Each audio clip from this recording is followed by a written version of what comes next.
CP?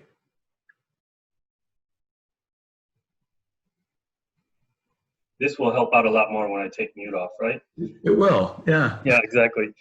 I'm going to first begin with a little bit in Spanish. Así que soy CP Smith, director ejecutivo de la Cooperativa Hidroeléctrica de Montaña, y quiero pedir disculpas a los que prefieren recibir esta información, este contenido en español, pero dado que tenemos mucha gente que en esta presentación que solo habla en inglés, voy a pedir su paciencia. Siempre estamos disponibles después de esta presentación para compartir lo mismo en español después. For those that I'll rejoin here, I'm CP Smith. I'm the Executive Director of the Hydroelectric Cooperative of the Mountain, in Spanish, La Cooperativa Hidroeléctrica de Montaña. I first want to kick this off by, first of all, thanking the PRECAP program. In particular, my fantastic mentors, Tom, Jose, John, Victor, and also the great support staff with David and Valentina. This is not solicited, but I'll just say, for those of you that are joining to consider whether you're going to be part of the next cohort, do it. It's transformational. It will really help you mature your project quite extensively. And I would hope that that this expression of appreciation of their effort really shows you the kind of quality that you can expect out of here. And we are certainly are grateful in the way that we've been able to step up the quality of this project, the knowledge behind it, and a lot of the other holes that we had to close eventually. But with PRECAP, we were able to accelerate that and do that much sooner. I also want to congratulate my colleague Jim and Nico on a fantastic presentation. I think that they did a fantastic job representing what is a great transformational project, and it's an example of the kind of transformation that we need in Puerto Rico to really change what is the legacy left from a power authority, PREPA, that has largely failed as a monopoly, crippled with debt. All the other problems that really were made obvious with Maria, as if the creaking grid wasn't enough from before, but Maria just took away any kind of illusion that anybody in Puerto Rico could have about really the need for community action more than anything. That no longer in Puerto Rico, similar to Jim's sentiments, is it okay to, let's say, look at a single entity, be it PREPA or some other government function, as the solution for all the needs. And we can also couple this with the fact that we have the benefit of 21st century technology that actually allows us to bring a lot of this technology that before had to reside in a central place, distribute through a grid, and now we don't have to do that anymore. So I think these are the kind of things that we're going to talk about. Personally, I am going to be here to talk about Proyecto REENFOCO. Now, there's a lot of innovation packed into this model that I'm presenting here for the first time for the public. And so there'll be a lot of things that will take a while to unpack, but more importantly, again, the invitation is there to continue this discussion after the presentation. So Proyecto REENFOCO is one of the principal projects of La Cooperativa. And I think it's important to start out by saying one of the very first innovations is that La Cooperativa Hidroeléctrica de Montaña is Puerto Rico's first electric cooperative. Brought by laws that were signed at the end of 2018, we successfully incorporated the cooperative on the 14th of August of 2019. And in addition to that, then we have the incorporation of the cooperative, the very first electric cooperative, and I think it's also important to point out that it starts in the center of the island, in an area that went, for most part, without electricity for 6 months or more. What we're going to be discussing, Proyecto REENFOCO, which in Spanish is Resiliencia Energética Fotovoltaica Comunitaria, which roughly translates to community resiliency through photovoltaic energy. This project is a resiliency project. This is a direct response to a population that has been last in line to be connected, the ones that were truly forgotten after Hurricane Maria, and to make sure that we don't come back to this path. But what is really neat about this project is we're not doing it based on government handouts. We're not doing it based on donations. We're doing it on a scalable business model. something that moving forward with the first installation, we can actually take that same project, scale it, and transform the way Puerto Rico is powered. In this first phase, REENFOCO consists of 5 megawatts of rooftop systems with storage, because it's a resiliency project, 5 megawatts of systems that translates to roughly 1,250 installations in this priority: businesses, community centers, and certain residences, focused initially on the municipalities of Adjuntas, Jayuya, and Utuado in the center of the island. And these priorities are intentional, because by giving these what we call resiliency centers to businesses and community centers and certain residences, we actually enable the financial model to work. So these businesses get on a daily basis the benefit of low cost or cost effective resilient electricity that is then coupled with our special terms and conditions that I'll talk about in a bit that makes this a unique resiliency project. And we are requesting about $12.5 million in loans to kick this off. It's important to first start out with the actual corporate structure of the cooperative, because I think these are very important elements and that explains where we've gotten to this point. So we'll have the board of directors of the cooperative that will actually have underneath it 3 what we'll call wholly owned subsidiaries or functions. The first one off to the farthest right is the operations and maintenance. This is an innovation, as we know from a lot of maintenance, or I should say, there has been a clear indication that as PV systems, photovoltaic systems have been installed on the island, one of the deficiencies was a vision or attention from the very beginning in operations and maintenance, to preserve the value of those systems and to make sure they keep on running, and to make sure that these systems can keep on providing energy. We also have the other project, the consortium, Hidroenergia Renace, with a fantastic A team that is backing us. But what we're going to talk about today is REENFOCO. And REENFOCO is going to be also a wholly owned subsidiary. Let me just briefly cover Hidroenergia Renace, because that's actually the namesake project of the cooperative. That envisions the acquisition, rehabilitation, and management of the hydroelectric plants located around the reservoirs of Dos Bocas and Caunillas. These systems were designed in the 1930s. They were built in the 1940s, and PREPA has put very little investment in them. For example, that reservoir that you're looking at right now has lost 72% of its capacity due to poor management of the hydroelectric plants, running them improperly, plus lack of maintenance on this structure. Right now, out of the original 43 megawatts that were produced, only 6 megawatts run on occasion. 6 megawatts of 43. Clean, renewable energy. That cannot be the case, which is why this project is a namesake project. This represents an opportunity for investment in the future, but that is not what we're going to discuss. Our project here really is to discuss REENFOCO. So we've already talked about what it entails, the 5 megawatts distributed. What makes these centers of resiliency and what makes this actually another part that's unique to this, and what I mean that there are over 900 electric cooperatives in the United States.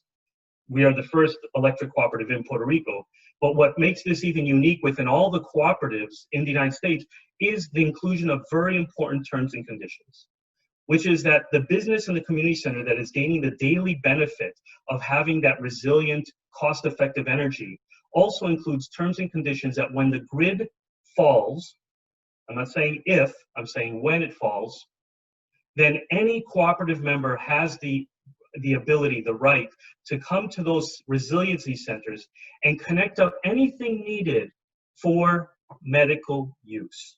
So that might include the mom that needs to get that nebulizer plugged in so they can give her child that asthma treatment. That includes the older lady that needs to have her insulin refrigerated, because they could be a little refrigerated. That even includes the mental health aspect of just charging your cell phone and your tablet to feel connected to the 21st century so you can share emergency information and receive information. All of that is absolutely needed. And that is the bridge that these centers of resiliency offer. These also include storage, and it also includes the unique capability to actually do some net metering, coupled with operations and maintenance for the life of the system, and insurance. To kick this off, we need about $12.5 million in loans that then you can see through our financial analysis that the ratio de cobertura del servicio a la deuda, in English, that would be your debt service coverage ratio, 1.38. And you can also see that the loan life coverage ratio and the project life ratio are healthy. That despite offering cost-effective power to the most rural parts of Puerto Rico, the business model still works. And that is an important aspect that allows us to then continue and scale this project as we move along. I'm going to take a few minutes here to walk around what you're looking at now, which is basically the wire diagram or the relationships between the major entities. Now, REENFOCO itself is a special purpose entity. And that special purpose entity has a singular focus of making sure that it provides the most cost-effective energy, resilient energy for these member owners of the cooperative. We expect that the actual installation takes about 18 months to complete, with three teams installing one system every day. And with that, we'll go ahead and cover some of the major relationships. Not going to cover everything here. We'll leave that for other sessions if this is the right project for you. But basically, we'll start with the cooperative, and more importantly, we'll start with the member owners, which is where everything starts out with the cooperative movement. So the member owners exercise supervision and control over the corporate cooperative structure. And the cooperative actually ends up selling energy service to the member owners, and in return, the member owners pay the cooperative for that energy service. Within the cooperative, we also have the operations department, which is going to be responsible not just for the operations and maintenance of the systems, but also be responsible for the installation. So REENFOCO, as a special purpose entity, actually enters into a contractual agreement with the cooperative, where basically the cooperative receives a power purchasing agreement, buys the energy, and emits the payments back to REENFOCO. And REENFOCO, in turn, contracts with the cooperative to do the installation and maintenance. But as the first cooperative in Puerto Rico, or the first electric cooperative in Puerto Rico, obviously we're going to be an immature organization. I mean, we're a startup. We're on the leading edge of everything. We have had to fight our way to get to this point, one step at a time. But we also recognize very humbly that we have our limitations. So how do we address this? How do we manage the risk while we ensure execution against Proyecto REENFOCO? Well, we incorporate this very interesting element here, which is basically that REENFOCO contracts with service technicians. And these service technicians are going to provide the spectrum of services that are needed. Here's just a few examples of that. It could be electrical engineering. In fact, we've already started that process, leveraging our relationship with AZ Engineering to do some of the initial study and analysis on the energy and the designs that are going to be needed for this area. It can also include an EPC integrator. It could also include just compliance and permits. What we're going to have here is a team within the department that will actually first initially observe the work being done by the service technicians. And over a phased approach, there'll be a handoff where instead of observing, then the operations department actually does the work. And then after a while, transitioning to the point where the service technicians provide light consulting services. This very unique aspect allows us to do a number of things, which includes employ people that would not typically be part of this industry, in particular women. We'll be able to incorporate women at various levels in the organization, not necessarily all starting as installers. We can incorporate women who have traditionally not been part of this industry in Puerto Rico, and to be honest, in the United States as well, at various levels. And by using this model, we'll be able to accelerate the development. Other key relationships will be, and we have already motions in front of the Energy Bureau to establish, for example, tariffs and other certifications that are required. We'll enter into an agreement for interconnections, and we can also work out the RECs with the Energy Authority, and also reconcile the net metering that would happen, because we can aggregate all of the consumption with all of the members, and all of these systems will be designed just above their consumption present. And finally, we have what we hope to be the primary source of the loans, which will be the savings and loan credit unions in Puerto Rico, Cooperativas de Ahorros y Crédito. We are open to other relationships after we fully explore this relationship with the cooperatives. There's many benefits to Proyecto REENFOCO. Obviously, the centers of resiliency are transformational. By actually using the benefits of the cooperative to enter into terms and conditions that then share a resource, that even though a party primarily receives the benefit on the daily, also providing a mechanism where people that then lose power will be able to access that. We're not even touching upon all the avoided costs that happen. Even our preliminary research indicates that small businesses have an additional tax for the lack of resiliency. About $700 a month when you include the cost of purchasing a generator, all the maintenance, all the fuel, and the fact that the generator, when it's run heavy, only lasts about 18 months. This is not even including the cost for damaged equipment or any of the benefits that come to the environment or health. There's so many avoided costs that we haven't even unpacked yet in this project. Of course, just by providing this energy and being consistent, that means that businesses don't close when the energy goes out. And I'll share from my own team the experiences. They lose power right now, every week, several times a week. How can you be a business owner or run a community center or help out anybody if you're constantly losing energy? It is such a tax and a brake on economic activity that this project largely resolves. Of course, there's the benefits of direct and indirect employment, in particular with an emphasis to bring women into this non-traditional industry.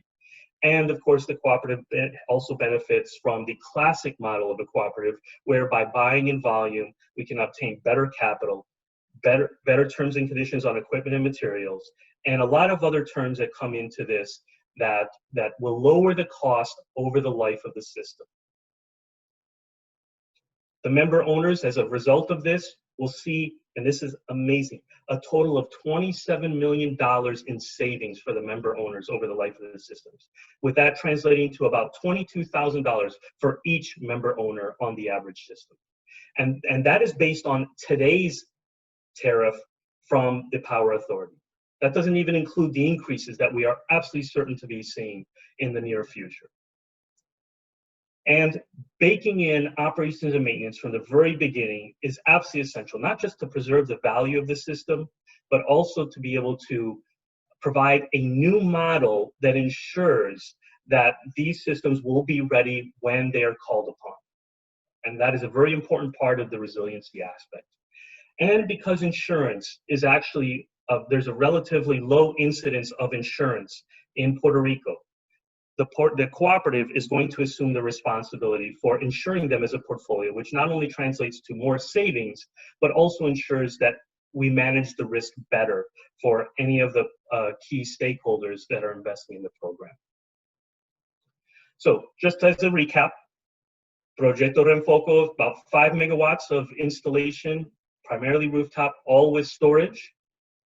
About 1,250 installations, but with the priority being for businesses and centers in strategic locations. And what we mean by those strategic locations is what we saw through our work post-disaster relief after Maria, is that people would come down from the mountains, bound these roads, and they would come to the place where they normally come to get their milk and their bread, and then maybe change their tires. So we can essentially energize that center. So when they do come down there, the businesses will still be functioning to support their community, even though they're cut off and isolated, but more importantly, that they'll also have the ability to access energy in times when the grid is failed.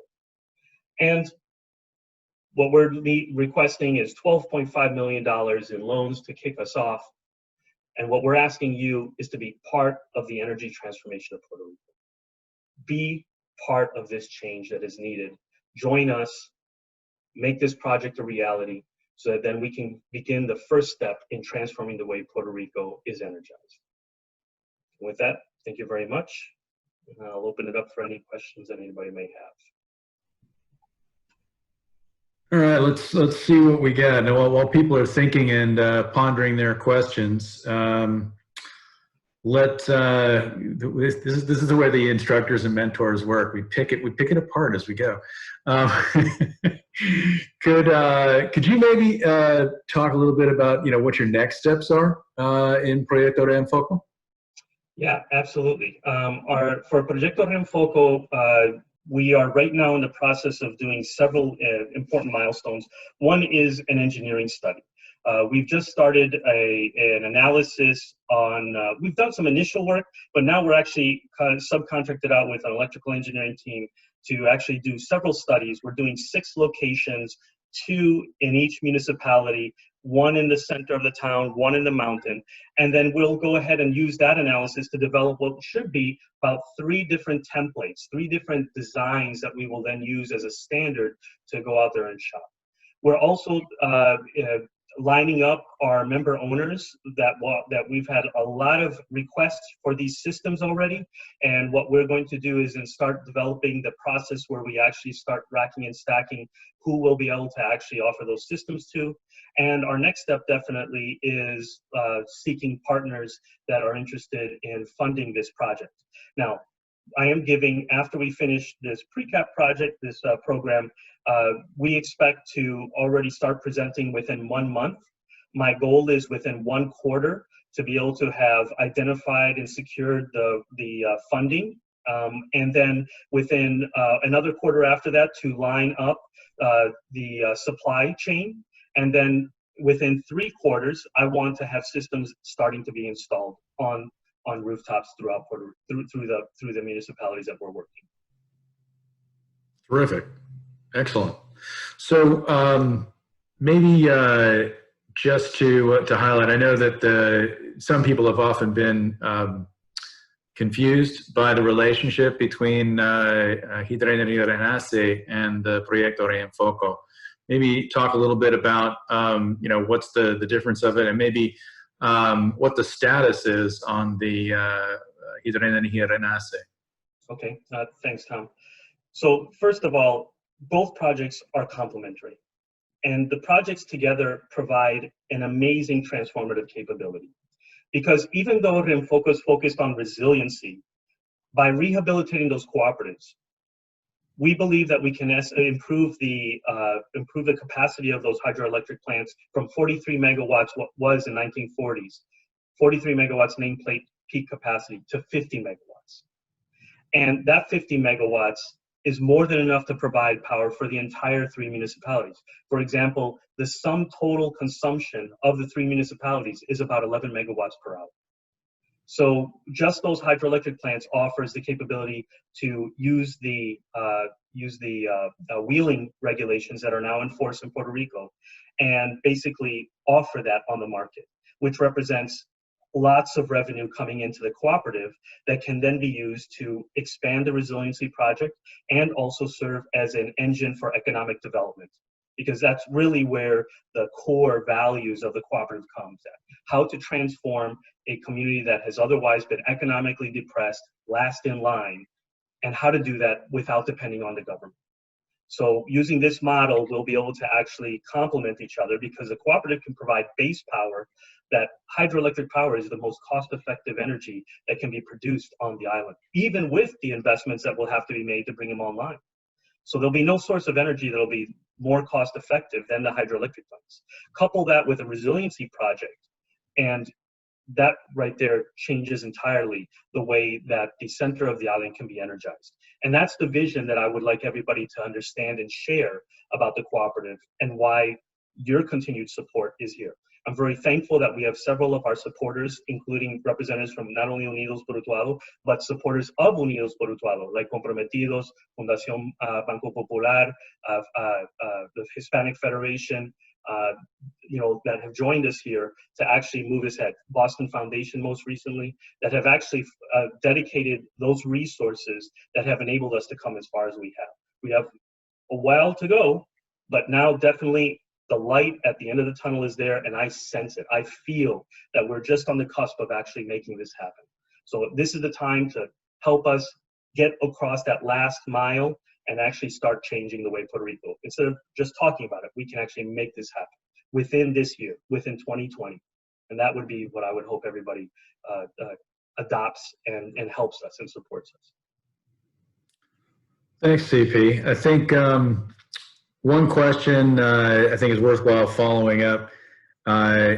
We didn't really talk a lot about the benefits of the cooperative model and what it means to development and sustainability of the projects. I think we've discussed it a lot in terms of your ability to get to scale, your ability to really present a different sort of counterparty picture, as the cooperative to partners. So maybe just a little bit about that would be useful for those. Yeah. So one of the biggest failures in PREPA is not the technical challenges or anything like that. It's actually the accountability issue. And a cooperative guarantees accountability. For one, because there's a singular purpose to the cooperative, and second, every member has a vote. So for those of you on the island, when was the last time that you went to Jose Ortiz and presented a complaint? When was the last time that you actually had somebody, another counterparty, that you could actually hold accountable to and decide whether you were going to elect them or not? Right there, that is another transformational aspect. The cooperative is accountable to the people that it serves, to the member owners. So first of all, that right there, the democratization of power, that especially in the 21st century, where we have this technology that can basically bring the energy down to the point of consumption, the generation is equal to the distance of the consumption. Now we couple that with accountability through an organizational structure. Well, now we actually have the ability to make sure that the focus remains on the needs of the people, especially those that were left behind. Now, it just also happens that there's a lot of legal structures that support cooperatives, including preferential treatment for cooperatives in front of the federal government. There's special departments, in USDA dedicated to the development of cooperatives. They're dedicated to funding cooperative projects. And there's a fantastic organization, the National Rural Electric Cooperative Association, that also represents over 900 electric cooperatives in the United States. So that means that we're not going to have to go back there and literally learn every painful lesson. We're already a leg up. We're already here capturing those lessons that the NRECA has shared with us. That accelerates the development. And I think that also reduces overall the risk of failure for the project. And so those two combination, I think, really provides yet another transformational aspect to this. I keep on saying that word. I know it sounds like I'm repeating myself, but it's because each one of these elements is truly transformational. You sum it all up, and we are the unicorn of unicorns on the island right now. And I think that what's important to recognize there is that this is the kind of thinking that we need to be able to change the way Puerto Rico is powered. Terrific. Well, thanks very much for that and your fantastic presentation. Just want to cover a couple things now. I'm just going to share my screen again to talk briefly. Hopefully it's coming up now. All right, are you seeing the Puerto Rico Energy Capital Access Program screen? Yes. Okay, excellent. So we have obviously celebrated the first cohort, the presentations from a CP and from Jim, and want to thank them and their teams for all their hard work and effort. It took a lot for these groups to stay on track with everything that's been going on the last 6 months in Puerto Rico and the rest of the world, and I want to make sure that we recognize that as we get to the point of looking at inviting folks to join us for the next cohort. Please come and join, work with us. We want to work with you to develop your projects in the same way and bring you to the point where you can be as confident and organized and in control of your futures as both CP and Jim and their teams. So we're accepting applications for the second cohort. The deadline right now is July 31st, though we can probably scoot that a week or so. With the planned start of the session, August 31st or September 1st, that's a Monday and Tuesday. And the session will run pretty much right up until just before Thanksgiving. So I know we're encroaching on the Puerto Rico Christmas season that runs from November 1st to the beginning of February. But I think you can sacrifice a couple of weeks and we'll have a big party at the end. There's a link available on the website, and we'll also be happy to provide it to you by email so that you can fill out the application to join the second cohort. My email I put in the chat box. If you can't find it, you can reach one of us. Otherwise, you can find the link on our website. We run PRECAP workshop discussions every Friday at noon. You can register or sign up through Eventbrite. We keep these to a small group, maximum kind of 6 people, so that we can talk about your projects, what you want to do, what you might need to get ready to prepare to join the program. Give you some guidance generally if that's what you're looking for, and hear from others who are thinking similar things in a similar time frame. We also have set aside office hours. This is, I think it's 2 to 4 p.m. every Friday for a half an hour where if you would rather discuss your project or anything really relating to developing or financing projects in Puerto Rico, you can sign up through a Calendly link, which we will provide. I believe it's on the website. I think it's also on the Facebook page. If it's not there, it will be very shortly. And I wanted to point out that we have provided some free content, some early instructor videos from the first cohort and the session, some materials describing information memoranda, different requirements of financing and other things on the WizBoost site. And you can follow a link again that we'll provide and take a look at some preliminary information and material there that you may find interesting and suitable.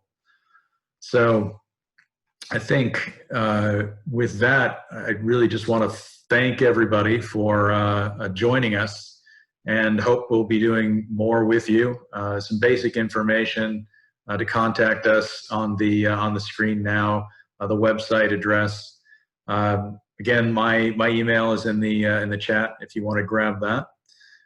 Love to talk to you. If 2 to 4 p.m. on Friday doesn't work for you, let's find a time that does. We're here to help. So thanks again. Thanks for joining. Let's grow a resilient, clean energy future for our beautiful island. Thank you again. Be well.